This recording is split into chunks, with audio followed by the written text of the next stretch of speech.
Line up sa akin, dalawang GBB pistol, G17WE and Umarex G19X.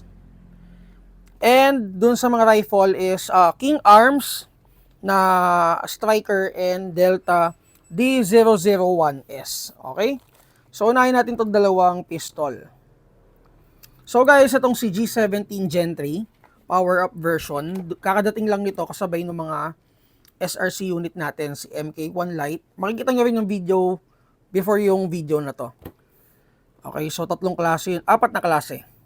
Tatlong klase na MK1 Lite and then isang Titan. So, apat na unit ng SRC ang dumating at saka ito, kasabay nila tong power up version.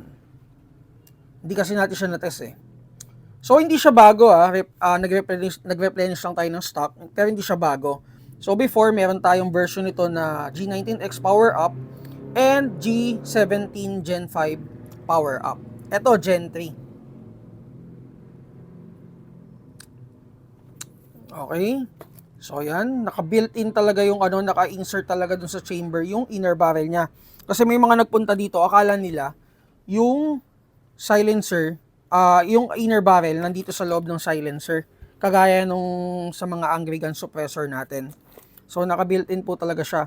And before, yung mga version ng power-up natin, kasama din yung sa box, kasama yung stock inner barrel nila. Ngayon, wala na siyang kasama. So, ang kasama lang sa box is the magazine, 28 rounder na magazine, silencer, tsaka yung unit. Okay? So, yung slide niya is metal. Ayan. So, ang Gen 3 guys, may 17 markings yan. So, kaya kung mapapansin nyo, yung iba, gusto Gen 3. Ako din dati, naguguluhan din ako. Sabi ko, bakit kaya gusto nila yung Gen 3? Ang latest is Gen 5. Yun pala, kasi si Gen 5 walang markings. Si G17 na Gen 3 may markings. Ayan. So, though hindi siya Glock markings, pero ayan, lapit mo onte, pakita mo. Ayan. So, metal slide yan. And polymer yung lower frame niya. So, may underrail, kala ko wala eh. May underrail na rin siya for attachment. Okay? So, magazine capacity, again, is 28 rounds. And then, ito is around mga 5 inches yata to, 6 inches. May panukat ba tayo dyan? Ayan. So, around 5 inches siya. Ito. So, test natin guys. Para makita nyo kung gaano siya kalakas. Kanina tinest namin eh. Kaya naalala ko lang ulit na i-test ngayon. So, kagandahan dito, hindi mo na kailangan ng adapter. So, hindi siya umiikot guys. Kasi pag may adapter, reverse thread yun, umiikot. Ito hindi. So, test natin. Ang gamit kong gas is 12 kg. Pwede kami naman banatan ng 14 kg. Pero syempre mas mabilis lang yung wear and tear comparing it with the 12 kg. Okay? Okay, so ayan guys. Ayan, check nyo na lang kung ilan yung chrono. 462. Teka, ako check ko rin. 454. So malakas na rin Pero yung kanina, umabot siya ng 480 yung una namin tinest kanina eh. Kanina umaga pa yon. Pero yun nga, talagang iba-iba talaga yung output per unit.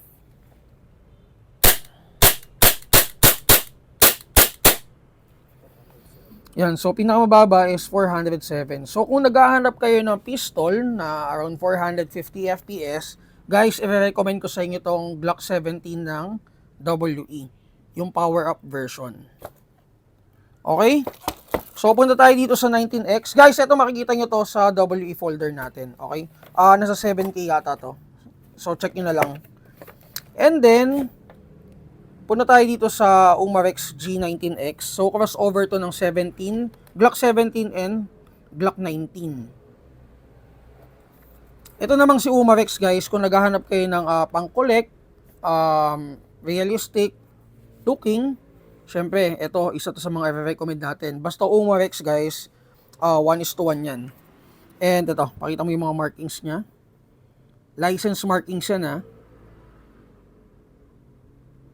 pati dun sa outer barrel niya. And then the serial number, ayan.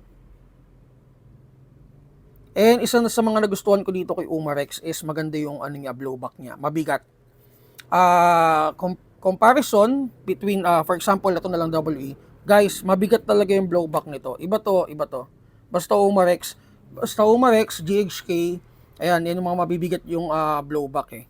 So, mafe-feel mo naman yan basta naiputok mo na yung unit. Isang ano dito, hindi okay para sa akin. Since realistic naman, kumbaga, replica talaga siya, is wala siyang ano. Kung maglalagay kayo ng tracer, hindi po pwede. Kasi nga, since, yun nga, 1:1, walang thread to, guys.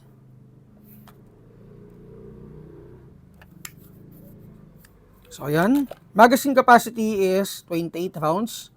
Yung magazine niya is compatible with G17 since ano nga sila, crossover nga. And then may under rail na rin siya for attachment. Metal slide, polymer yung frame niya. Okay, so guys, test natin.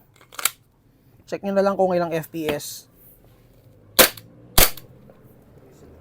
317. So mostly naman ng mga units natin, gas blowback units natin, is around 300 to 350 out of the box.